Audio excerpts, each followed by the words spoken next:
Hello and welcome to the Opening the Gates October 2024 UK property market update. This month's one is going to be incredibly comprehensive. So I apologize in advance. There's so much to cover off. The October market versus September, October over recent years. And we obviously had the small matter of the first major budget under a new Labour government at the end of October. So yeah, lots to cover off. I'm going to jump straight into it. And I've got so many notes. So if you see me looking down here or at my other screen, as I'm already doing now, it's because I've got so many different things to run through. So yeah, it's going to be a lot of content. So any questions anyone's got, please do drop me a DM, drop a comment below. And actually, just before I really jump into it, whilst I've still got your attention, please do remember to subscribe. I'm trying to get to 100 subscribers on YouTube, which is obviously an absolutely tiny amount.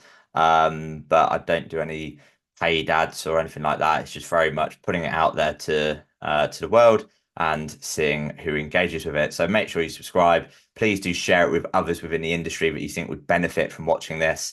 Make sure to drop it a like and a comment. And if you enjoy what you're watching as well, go and find me on Google, Opening the Gates, and leave us a review as well. That'd be absolutely amazing. So right, let me jump into it and share my screen. Let's go. Right, okay, so we have got October market update. So as I do every time, just from left to right, we have got October versus September. Middle column is October 24 versus October previous year. And then the right-hand column is October 2024 compared to 6-year average for October. So properties for sale or what's on the market, slightly down on September, but you're literally talking minuscule. It's not really going to worry too much about that. But 9% up on last year. Again, as I go through this, you'll note that the likes of Rightmove, Zoopla, Home.co.uk talk about an increased number of stock available. So yeah, more choice for buyers. Property is taking longer to sell. More listings coming to market. Therefore, yeah, there's more properties available. That is going to what's the word I'm looking for? Temper prices along with affordability stretches. So any sellers being overly ambitious, optimistic with their pricing are just going to end up price reducing or not selling. And then 19% up on the 6-year average. So there's a lot more choice available. So sellers need to appreciate that when it comes to pricing. What's quite interesting though is that as we know, stock levels have been incredibly low for quite a while now. And whilst they're at a 10-year high, which I'll come on to a little bit later, just for Milton Keynes, I looked earlier, and if I compare it to October 2007, when the market was the bubble was about to burst, there was so many properties for sale. There was no buyers around because of the crash. There's actually in Milton Keynes 49% fewer properties for sale now versus 2007, which is a staggering amount. And that's why house prices haven't crashed because supply levels have not increased significantly. We've not seen forced sellers, distressed sellers come to market who had negative equity. There's a lot more equity in the market.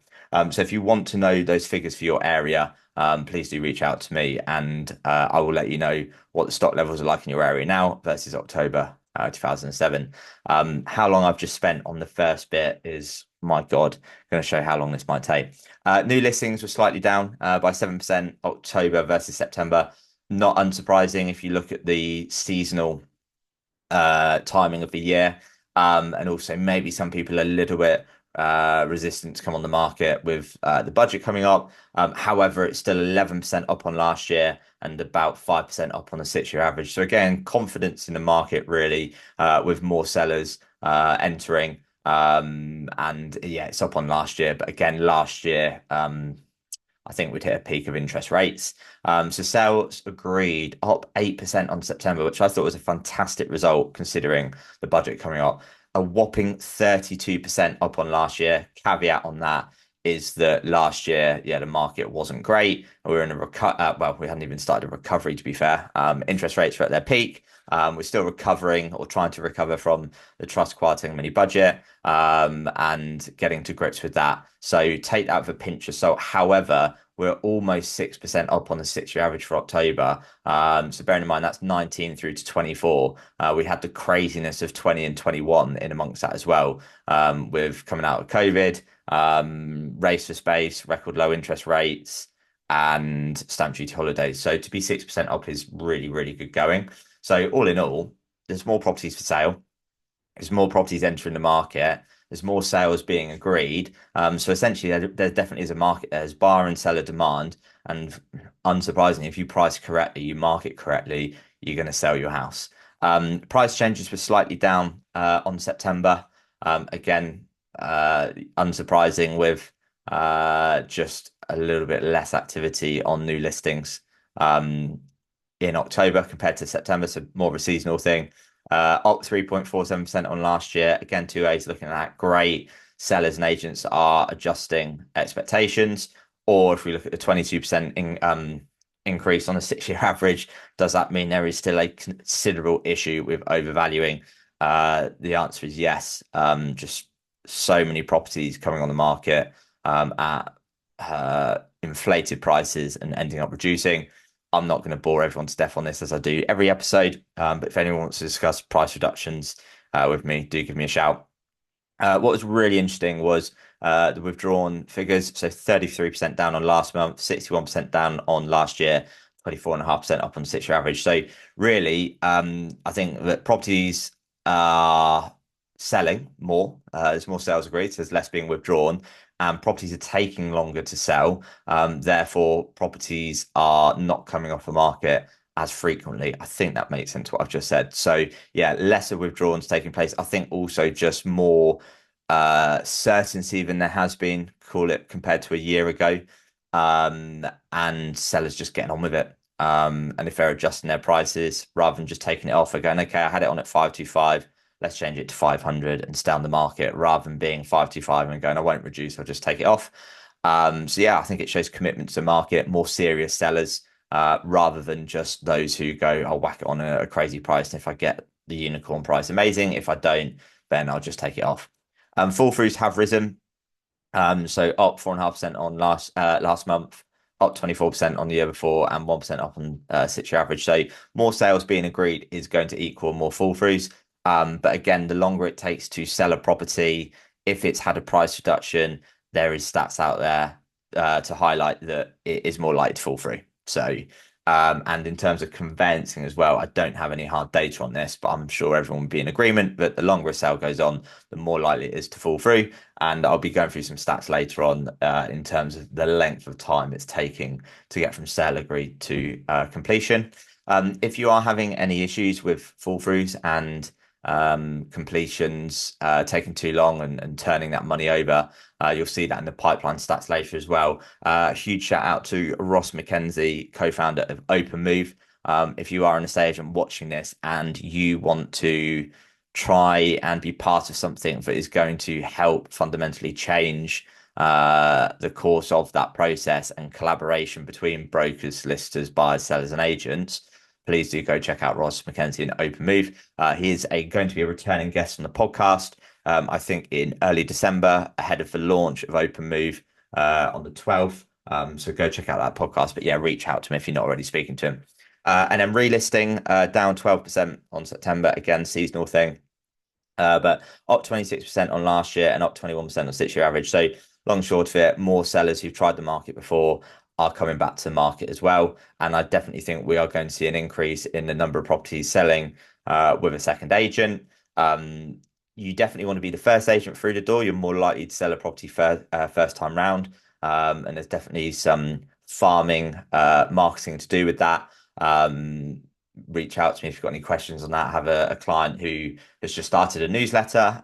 Within 24 hours, they already had 3 solid leads off of that. So some great content marketing. But in terms of those relisting, it's all about that hunting. So the ones who are currently for sale, ones who've withdrawn, ones who've price reduced, ones who've fallen through, ones who've been on a long time. So if you want any ideas, strategies around targeting on market properties and getting more out of that, please do let me know. Typically just under 40% of properties I used to sell had failed to sell with someone else. So I'd like to think I know a little bit around prospecting strategy for on market. So that's the October 24 market update in terms of activity. If I scroll through to average asking prices, you'll see that let me get my notepad actually. So current average asking price new listings in October was 427 compared to 421 last year, and it was 462 and a half in September. So compared to last year, the average asking price on a new listing is up 1.49%. If we look at average pounds per square foot, currently sitting at 399, which was the same as a month before and up on the 361 of October last year, which is about 10.53% up on October 23. And if we look at the sales agreed, the average asking price of sale agreed currently sits at 370. October 23 was 354 and a half, and last month was 363 and a half. So we have seen a 1.74% increase on September and a 4.31% increase on October 23. And then when it comes to pounds per square foot, it's gone up from 330 to 351 in a year and from the 340 in a month before. So pounds per square foot is up 3.24% on last month and 6.36% on the year before. So positive news there that price is moving in the right direction. Again, I'll get into this in more detail later, but if there's more property available, more choice for buyers, more competition for sellers, interest rates are sort of flatlining, and we've got higher taxes from the budget, cost of living pressures with utilities rising, but prices are going to increase according to reports out there, but not at astronomical amounts. Because if you just look at supply, demand, and affordability metrics, we're not going to see the growth we saw in 2021, 2022. But all positive signs. So net mortgage approvals for house purchases. There's been a massive recovery in mortgage approvals. So mortgage approvals have gone up 4 months in a row. They're their highest since August 22 and about 51.5% higher than September 2023. So mortgage approvals are a great indicator of confidence in the market, and there 100% has been a return to the market of those mortgage buyers, which is a clear indicator of where the market is going and a prediction of where transactions will probably be on Land Registry in 6 months' time. So real positive there for mortgage approvals. And just in terms of transaction numbers, transactions in September were up 9% on last year, 1.78% up on August, and they're the highest they have been since November 2022. So real positive news there for transactions. And just bearing in mind, those transactions in September probably got agreed in the very early part of 2024, long before inflation reached the target of 2%, long before the base rate cut to 5%, long before interest rates continued dropping week on week. So that is a sign of market recovery activity with worse market conditions from what we've got now. So some really positive signs. However, I looked at the 10-year average for September, and it's about 11% down on the 10-year average. So if you are an agent watching this and going, okay, basically still got about a 10% lower amount of property going through compared to the decade average. So what are you doing to get that 10% back on it? So just on this point, before I move on to the next bit, is if there are 10% more transactions in your market and you have got 10% increase in business in your office, you sound really harsh, but you might be patting yourself on the back going, oh, we're 10% up on last year. But are you? If the market's gone up 10% and you're 10% up, you've just followed the market conditions. If the market's up 10% and you're up 20%, then you're 10% up on the market there. So I hope that makes sense on there. If anyone wants to discuss that, give me a shout. So before I move on to the next bit, budget. God, there's so much time I could spend on this, but I'll just run through a few bits here on the budget. So essentially, what we've got, and this is where I am looking at my other screen, which you will not see.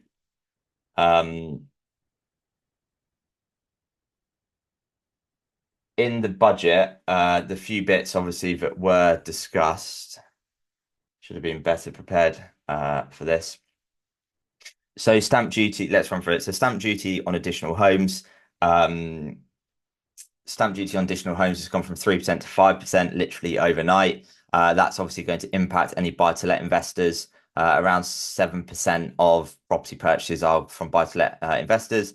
Um, this was obviously a surprise in the budget. People didn't realize that was going to happen. So that's going to impact people investing in the market. There's still going to be people investing in the market. Capital gains stayed the same on selling property. So sellers are not impacted by that. So I think the continuation of landlords exiting the market will happen.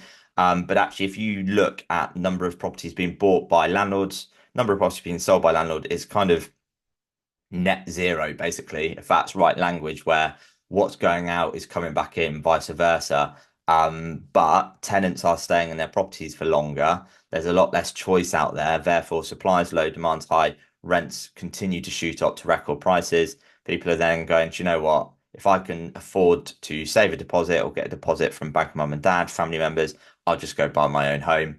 So even though we've got the stamp duty reverting back to what it was for first-time buyers and former owner-occupiers buying their home to live in, it's not going to massively impact the market. In my opinion, there will be some cost involved in it in terms of if someone's got a few £1,000s less because of stamp duty, they'll just factor that into their pricing, essentially. So yeah, shouldn't make a humongous impact there. I'll come back onto that in more detail a little bit later. VAT added to private school fees. We already knew this was going to happen.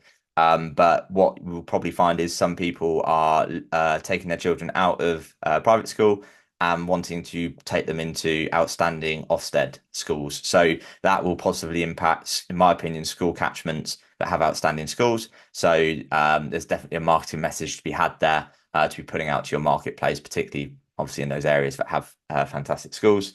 Inheritance tax was paused. So yeah, obviously a lot of people get on the property ladder because they've inherited money from loved ones. Yeah, that will help again in the short term. Um, and I think that's it really. Stamp duty again, the reverting back to what it was. So at the start of April 2025, there will be a spike in activity. You'll see it in the nationwide house price index that I come to look at soon. And I was having a conversation with someone the other day who's thinking of buying their first home. I basically said you need to find somewhere now and get sale agreed to have any chance of completing before the stamp duty holiday. Because if it's taking, according to Rightmove, 152 days to go from sale agreed to completion, I'm recording this at the start of November. So what's that? 30, 60, 91 to it. That's about 5 months to go through. So November, December, January, February, March. Yeah. So I just had to count on my fingers there off camera. But essentially, yeah, buying a property now, if you go sale agreed, it's very, very slim chance that you're going to get that through and save on that stamp duty. So I would be getting that messaging out there to your marketplace. I could go into a lot more detail on the budget. But yeah, that will kind of do for now on that. So we are going to move on to the Rightmove House Price Index. So let me just get my notes on this. So asking prices did increase in October, but at a much lower rate than usual. So that just goes to show the hopefully more realism in the market and estate agents looking at market conditions and advising sellers not to go crazy with their asking price, which is good to see. There's been a big increase in number of sales agreed. Right, maybe go into more detail around it. It was a quieter time last year. The context, again, I think I said earlier, we're in a very slow market this time last year. So 29% is perhaps flattering because it's just making up for lost time throughout 2023. They go on to say underlying buyer demand remains strong. Number of people contacting agents about homes for sale up 17%. So again, the uncertainty around a budget coming up hasn't dampened people's spirits in terms of inquiring for properties. Number of properties available, again, up. We're looking at a 10-year high for number of properties are available, which I think is a positive thing for the market. It means more choice, and that's a thing we've struggled for over the past few years. Less people moving, so don't have anything to go to. And they say that the outlook remains positive, which is good. So definitely a positive market, but people need to remember the affordability strains and pressures on the market. And this was obviously released before the budget. So some people may be waiting for clarity across the budget, which they've maybe got now. So I think that we'll have a strong November. This was again released for the budget, but interesting that they say 5-year fixed mortgage rate at the time of the release was 4.61 up from 4.55. The first weekly increase since May.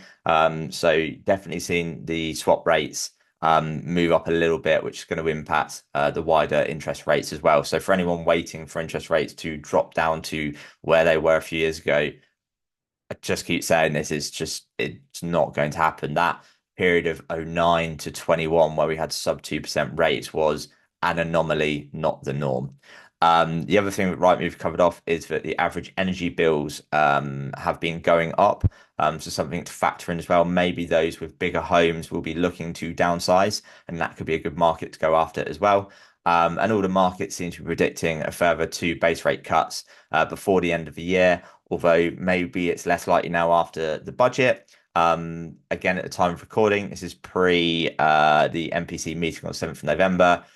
If you asked me to put a bet on what I think will happen, I think it'll be a very, very close call. But I think the majority just about will vote for a drop to 4.75. If not now, then that drop will happen in the last meeting of the year. But it does look like there'll be quarterly cuts to the rates over sort of the next year rather than it dropping every single time, as we saw with the pause in September after the first drop in a few years in August. So I think that is that.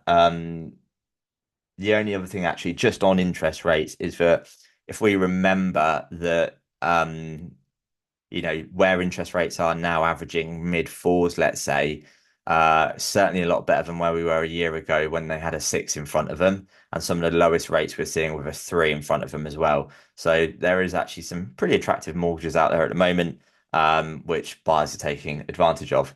So I think the last bit I'm just going to share on here.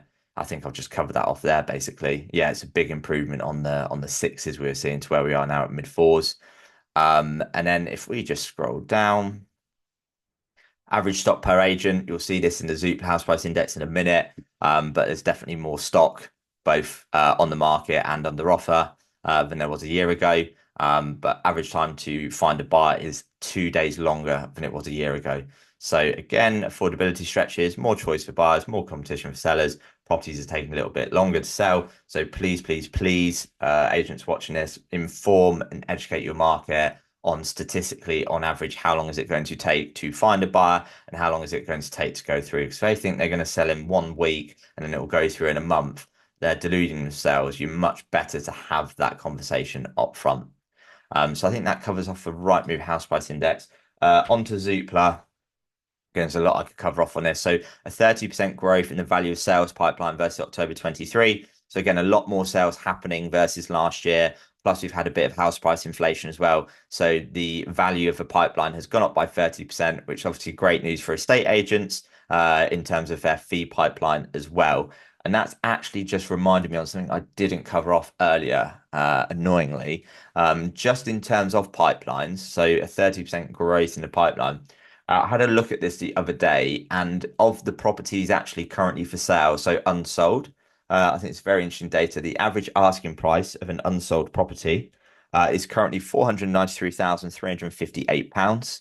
The average property that is unsold has been on the market for 171 days, so approaching 6 months. And the total value of unsold properties in this country is currently £257 billion. So it's about, call it a 1% fee. There is about £2.5 billion worth of estate agents fees tied up in unsold stock. So yeah, definitely if more conversations are had with those sellers, maybe trying to help them find their onward move, getting their price more realistic, there could definitely be some more fees added to the pipeline before the year is out.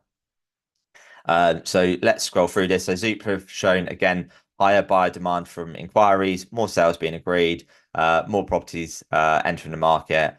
and there being more properties for sale as well. So just really, really positive stuff there for the market. And as I reported here, it's a bumper year for sales. I think Zoopla are predicting there's going to be 1.1 million sales this year, which I think I actually maybe said in a webinar, maybe of 28 earlier this year, maybe last year, about how many transactions I thought it was going to be. Thought it'd be around a million to 1.1. Sales pipeline is the largest it's been for 4 years and is up 30% on last year.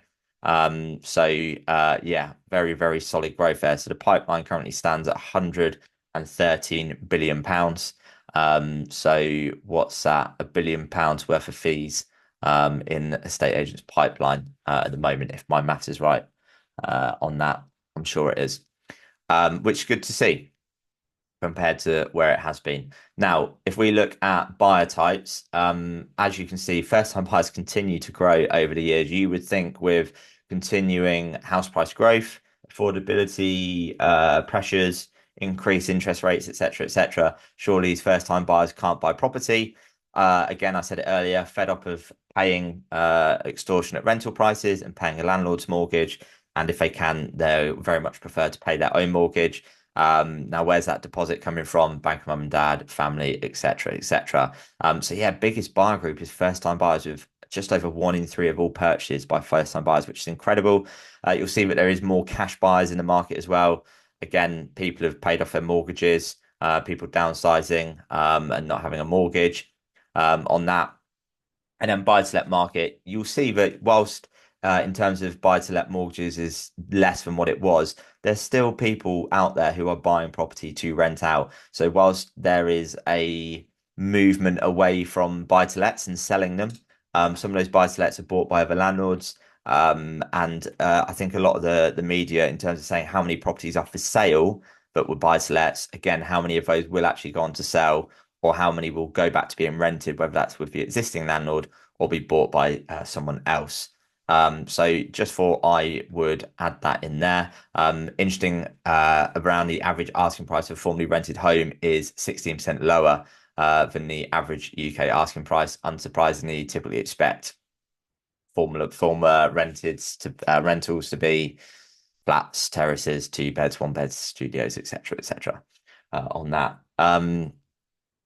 I think just to cover this off on the stamp duty, I mentioned it already earlier, but there's going to be 20% more first-time buyers paying stamp duty compared to where it is before the April 1st, 2025 deadline on that. And I think that's it on Zoopla. This is a good bit down here that they talk about. So the assumption remains that mortgage rates will remain close to current levels of 4.5% over 2025. So again, anyone expecting average mortgage rates to have threes in front of them or twos doesn't look that way. It looks like averages will be 4, and the very, very best rates still might have threes in front of them, which is just pretty normal mortgage rates if you look at the long term for that.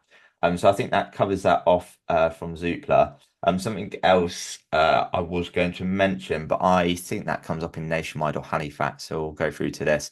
So on the Nationwide House Price Index, I strongly recommend taking a deeper look at this, but you'll see that how monthly residential transaction volumes, when we've had stamp duty changes, how there's been an impact. So as you get towards that stamp duty deadline, more sales happen, then there's a bit of a dip off afterwards. So expect there to be a busy period in the next couple of months where people try and get through before the deadline of April 1st. But as I said earlier, it's going to be very, very challenging to agree a sale anytime soon and still get it through before April 1st, which sounds mad if I'm saying that at the start of November. But that's what the data is showing. In terms of Nationwide as well, I think it is in here. They talk about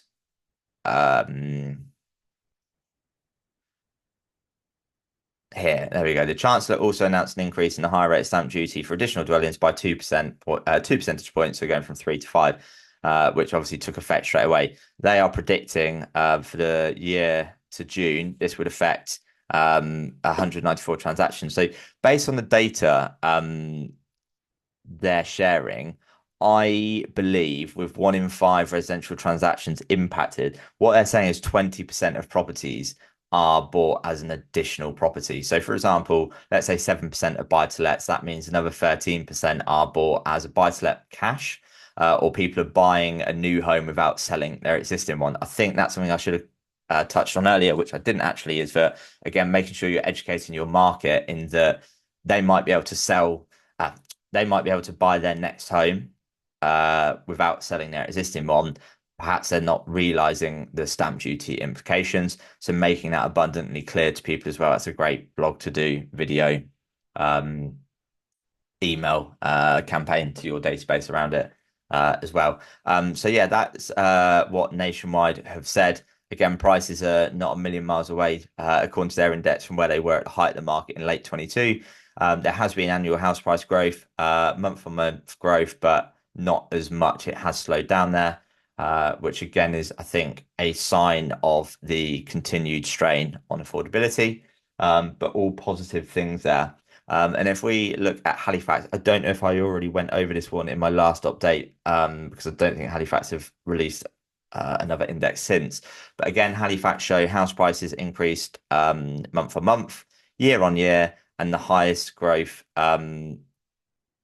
they've seen since, sorry, typical property now costs 293, which is the highest since June 2022.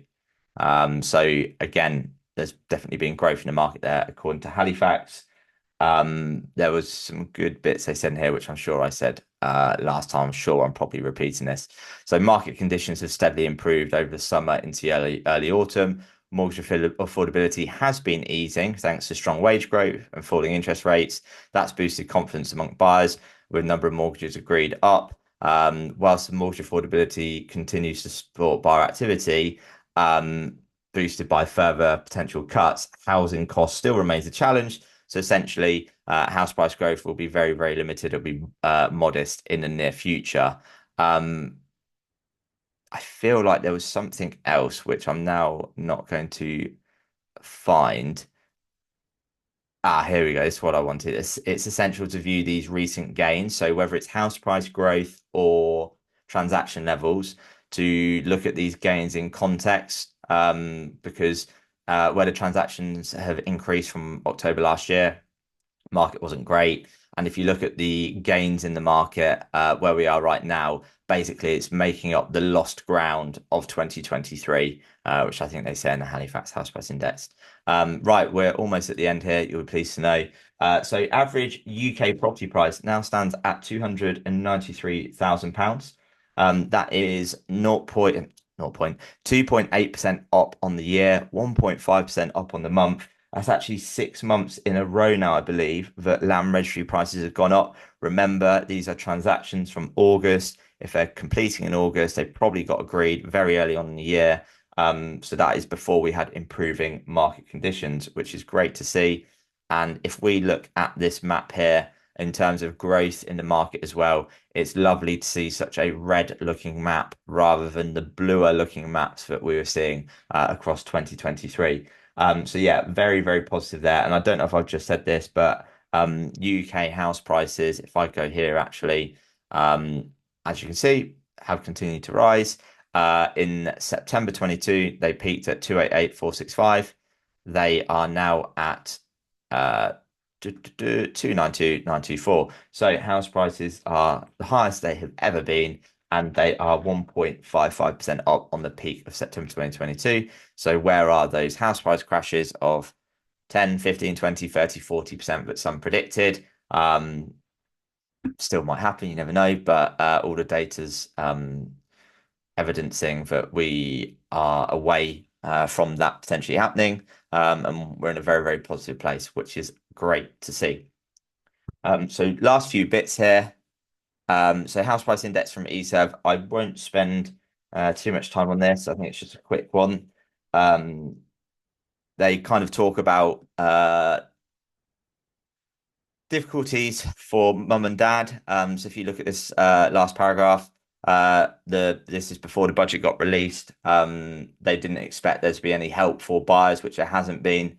And essentially tax rises could impact the bank of mum and dad, and that could then impact on money being given to the children who are first-time buyers. So again, Don't think it's necessarily going to reduce first-time buyer activity, but all these things that I've spoken about in this recording will impact their budgets. So again, maybe reduced buying power. And I think we saw that when interest rates did rise, that yeah, buyer activity came out the market. It's now come back, but it's just been impacted on someone's budget. So maybe rather than them buying at 300, they're buying at 250, or whether they're buying at 500, maybe they're buying at 400, for example. And again, sellers need to factor that in. Whilst buyer demand might have returned, they're not necessarily going to be spending the money that they once were on that. The other bits to cover off were really like this paragraph from them. So cost of living pressures have progressively eased for many households, and falls in mortgage rates have helped affordability and market sentiment. Mortgage approvals are at their strongest level for over 2 years. More competitive mortgage deals have helped to stimulate stronger sales. That said, prices remained in check because of ongoing pressure on household finances, means that buyers remain highly price sensitive. So probably said it a few times in this recording, but price sensitivity, please do get that conversation across to your sellers. And speaking of sellers, there's just more properties for sale in the face of stronger housing demand, but that has then caused more competition from sellers. I think there was one other bit here as well. Here we go. Mortgage lenders have continued to launch lower price deals as they compete with one another. Financial markets are anticipating further base rate cuts before the year's out, points towards a market that is poised to move forward over the short term. Lower rates are likely to be particularly beneficial in a higher price market such as London South East. They're the ones that really struggled during the interest rate rises, and hopefully that might unlock a stronger pickup in house prices at a national level. Because if there's more sales and affordability improving in London South East, where house prices are more expensive, that will improve things there. I was going to say something else on this in terms of the mortgage and interest rate side of things. The base rate, that's it. So obviously there's a few different things that can impact the interest rates. You've got base rate, swap rates, gilts, etc. Now, if the base rate comes down, the market will have already anticipated that and priced it into their rates. So essentially, a base rate coming down, it's not going to change interest rates. But in my opinion, looking back at the data from August, it will improve positive sentiment in the market and will increase activity from buyers and stimulate that growth and activity. So yeah, a base rate's not necessarily going to impact interest rate rises or reductions. But I do think that it will help with activity, just that overall confidence piece. So moving on to home.co.uk, there's a few things to go through here, but I think the one thing I go through every time is that we're at a 10-year high for number of properties available. So yeah, but as I said earlier on in the recording, whilst it's a 10-year high, it's still, in Milton Keynes at least, 50% down on October 2007. So we're at a pretty even split between supply and demand. And that's probably why you see 50% of properties selling. In the COVID market, when things were insane, you were seeing 60, 70, 80% of properties selling. And perhaps in more of a buyer's market, that would be closer to 40%. So I think we're in quite an even market at the moment. And then the last bit to run through, just looking at Property Mark's latest insight report. What did I want to look at here? I wanted to show